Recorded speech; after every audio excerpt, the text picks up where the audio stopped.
Iya, assalamualaikum warahmatullahi wabarakatuh.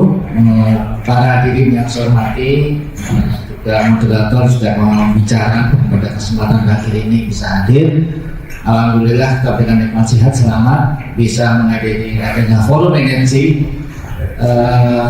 Kami dari METI yaitu salah satu asosiasi energi terbarukan yang ada di Indonesia, di mana METI ini adalah menjadi wadah yang selama ini dipercaya bersama seluruh stakeholder untuk dapat mengembangkan juga tumbuhnya energi terbarukan di Indonesia secara komprehensif, sehingga kami memang akan menjadi bagian memfasilitasi bersama-sama bagaimana energi terbarukan di Indonesia ini tumbuh. Nah, kami tadi mengambil tema ya, hari ini ada ketahanan energi nasional begitu, sehingga sekarang kita berpikir di METI ini apa ya? Di METI adalah yang terkait dengan energi terbarukan. Oleh karena itu, mengikuti tadi yang disampaikan Pak Mustiko itu ya sangat nasionalis. Akhirnya saya juga berpikir begitu. Perhatian semua, kalau kita mengikuti ceritanya, ya energi terbarukan ini kan yang memang ke depan adalah hal yang sangat dibutuhkan. Oleh karena itu, menurut pandangan kami, gitu, energi terbarukan itu harus dibangun dalam dimana keadaan ini sebagai negara yang nusantara. Energi terbarukan juga harus berkenaan dengan kedaulatan negara. Tadi kalau cerita secara nasional begitu ya, Pak Mustiko ceritakan. Jadi ke depan itu renewable energy sangat cocok untuk ditumbuh kembangkan di seluruh lokasi di negara ini, di mana masih ada daerah-daerah yang terpencil belum mendapatkan energi murah, maksud saya begitu ya. Nah, karena energi murahnya belum tumbuh, maka perlu adanya inovasi, ada teknologi bagaimana masyarakat di daerah Nusantara ini tetap mendapatkan energi yang cukup untuk kebutuhannya. Oleh karena itu,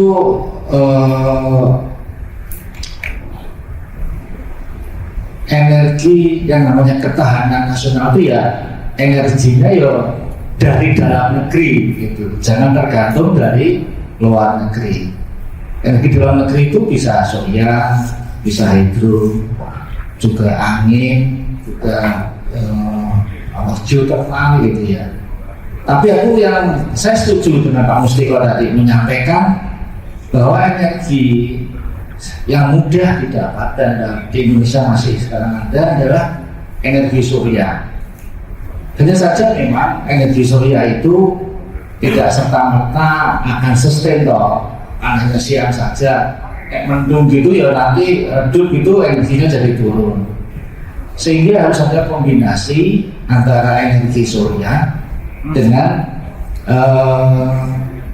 storage battery yang akan mengisi apabila baterai itu energinya hilang. Nah, sekarang storage baterai seperti apa? Mungkin masih mahal atau mungkin apa? Sehingga bisa ditutup sebenarnya storage baterai itu energi yang tadi itu terkait dengan surya diganti dengan pump storage. Pump storage itu dimana kayak renewable energy gitu, airnya dipompa dulu ke bendungan, nanti setelah itu dia akan mengalir. Tapi seberapa banyak sih itu akan bisa dibangun? Ya perlunya nggak mudah, tapi itu salah satu teknologi yang paling memungkinkan. Kalau geothermal satu tank bisa dikembangkan, tapi nggak mudah juga karena jauh dari pusat-pusat beban, sehingga perlu ada biaya investasi, infrastruktur yang harus dikembangkan sehingga energi terbarukan itu dapat dioptimalkan. Inovasi dan teknologi merupakan bagian yang nggak bisa kita hindari. Ini saya yakin bangsa Indonesia ini dengan segala sumber daya yang ada gitu ya, baik itu sumber daya manusia maupun sumber daya alam, maka perlahan ke depan tahan ini juga seluruh masyarakat Indonesia bisa mengeksplorasi seluruh kemampuan sumber daya yang ada. Tadi kalau kita bicara terkait dengan tenaga surya dan juga plasma storage, tentunya sekarang sudah mulai dikembangkan dengan cepat, dan untuk pengembangan itu tentunya ada hal-hal yang harus kita cermati. Jadi teknologi dan inovasi mungkin jadi bagian yang sangat penting. Nah, saya next saja. Next, ini juga next. Nah, oke. Saya mau ceritakan terkait bagaimana gambaran METI terkait tidak hanya perubahan atas tumbuhnya energi terbarukan, namun bagaimana saat ini energi terbarukan itu harus mulai dilakukan. Ada beberapa kunci, ada beberapa isu yang harus saya sampaikan, yaitu kalau energi terbarukan tumbuh berarti apa? Berarti salah satunya adalah mengurangi energi dari fosil, yang tentunya nanti dari PLN akan jelasin bertahap bagaimana PLTU itu akan dikurangi, dan PLN tentunya mempersiapkan bagaimana mendorong PPTKE atau PPTKE energi terbarukan itu akan tumbuh. Mungkin PLN nanti akan jelaskan. Kedua yaitu meningkatkan dan memperluas dan meningkatkan infrastruktur. Tadi saya melihat dari Pak Indra, pemerintah salah satunya meningkatkan infrastruktur, yaitu meningkatkan, tadi saya sampaikan, ada jaringan yang harus dibangun secara masif gitu ya, agar sumber-sumber energi terbarukan yang tadi kita deteksi mempunyai infrastruktur yang terhubung dengan. Oh iya, satu hal yang penting, energi terbarukan itu bisa juga untuk bisa mendorong ekonomi.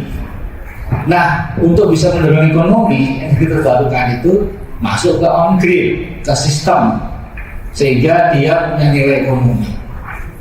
Kalau energi terbarukan itu tidak mendorong ekonomi, ya bisa di rumah tangga yang kita bangun di Resipia.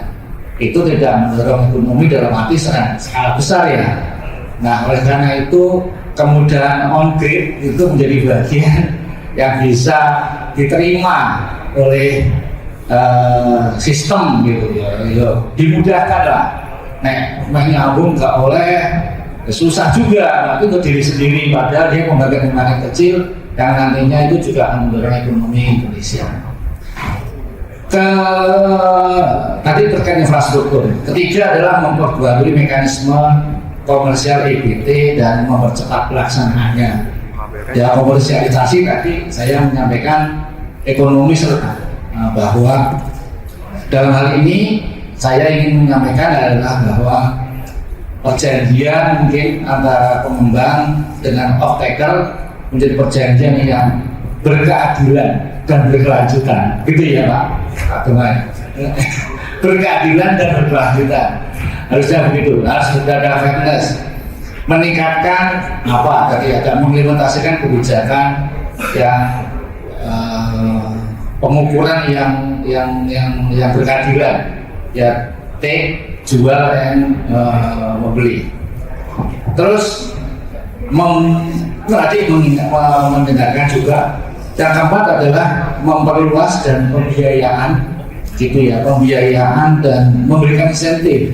Sekarang biaya yang untuk energi terbarukan masih mahal, sehingga kemudahan cek atau pajak gitu ya, itu menjadi bagian yang dibutuhkan oleh pengembang. Berikutnya adalah kelima, memampukan transisi teknologi dan kemampuan serta kebutuhan kebutuhan dalam hal ini bagaimana kita bisa meningkatkan kemampuan kita untuk dalam pengembangan energi terbarukan dan juga mekanisme memastikan transisi yang berkeadilan dan efektif. Saya selalu mengedepankan berkeadilan dan efektif karena berkeadilan dan berkesinambungan mengingat bahwa memang Indonesia itu kan negara kepulauan ya, dan energi bisa lebih murah sama yang dirasakan baik di sistem yang besar maupun sistem-sistem yang terpencil. Terakhir yaitu mengoptimalkan lingkungan kebijakan dan regulasi. Ya, terakhir lah, ini regulasi merupakan bagian yang tidak kalah pentingnya. Meningkatkan proses kebijakan dan insentif untuk mempercepat pengembangan energi hijau. Juga ada beberapa hal yang perlu dikeluarkan adalah mengatur dalam ulang rangka kebijakan untuk memungkinkan perluasan rantai dari energi baru terbarukan. Kalau kita melihat di sini potensi rencana pemerintah dalam membangun energi terbarukan itu cukup besar. Ada surya, ada hidro, ada bioenergi, ada angin, ada panas bumi dan laut. Sekitar potensinya ada 3.687 gigawatt, luar biasa, dan pemanfaatannya bisa 13.700 megawatt. Dari potensi-potensi itu maka yang paling sederhana adalah bayu dan surya yang mungkin dalam hal ini cukup besar, walaupun perlu adanya insentif dari pemerintah terkait dengan pengembangan itu, dan ini menjadi bagian yang bisa diperhatikan untuk para pengembang ke depan. Next, mungkin saya ingin sampaikan juga tinggal 2 menit bagaimana sih penambahan kapasitas terkait dengan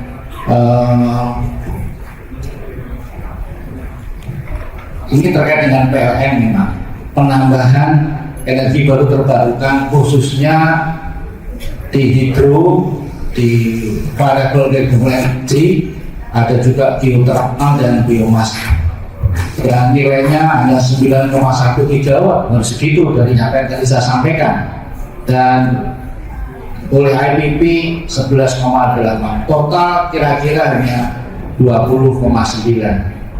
Diharapkan gitu ya, akan dikembangkan bahwa pembangunan pembangkit energi terbarukan itu yang sekarang sedang dibahas itu adalah hingga 30 gigawatt. Next, sedangkan target-target sekarang kalau ngomongin angka ya, masih saja diperkirakan adalah tadi seperti itu.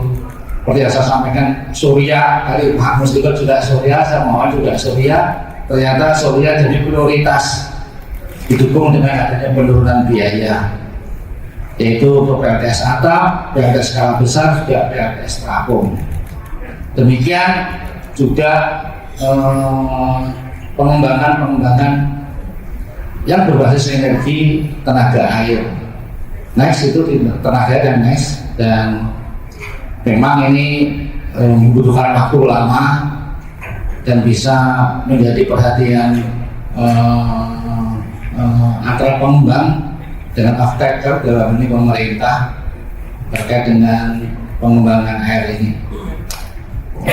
Nah, terakhir mungkin sebelum saya punya waktu 30 detik, sekarang lagi ada isu adalah pengembangan terkait dengan pemanfaatan hidrogen. Hidrogen ini adalah salah satu yang selama ini hal baru, yaitu di mana pengembangan ini diharapkan gitu ya, direncanakan mulai dari industri, nanti itu power plant, dan terakhir untuk transportasi. mungkin next ya ada hidrogen. Terus nah ini adalah yang berikutnya yang terakhir ya, karena udah habis. Nih hidrogen ini sesuatu yang kami harapkan ke depan, bahwa hidrogen menjadi salah satu bauran energi di energi terbarukan. Sekarang ada yang utama di sisi industri, yaitu sebagai substitusi secara berhak dalam hidrogen itu sendiri, dan kedua adalah transportasi, yang ketiga adalah tenaga listrikan. Nanti tenaga listrikan pun dari PLN akan menjelaskan, yaitu sedang melakukan profiling dan opsi penyimpanan untuk pembangkit upgrade dan teknologi pengembangan terkait dengan DPP.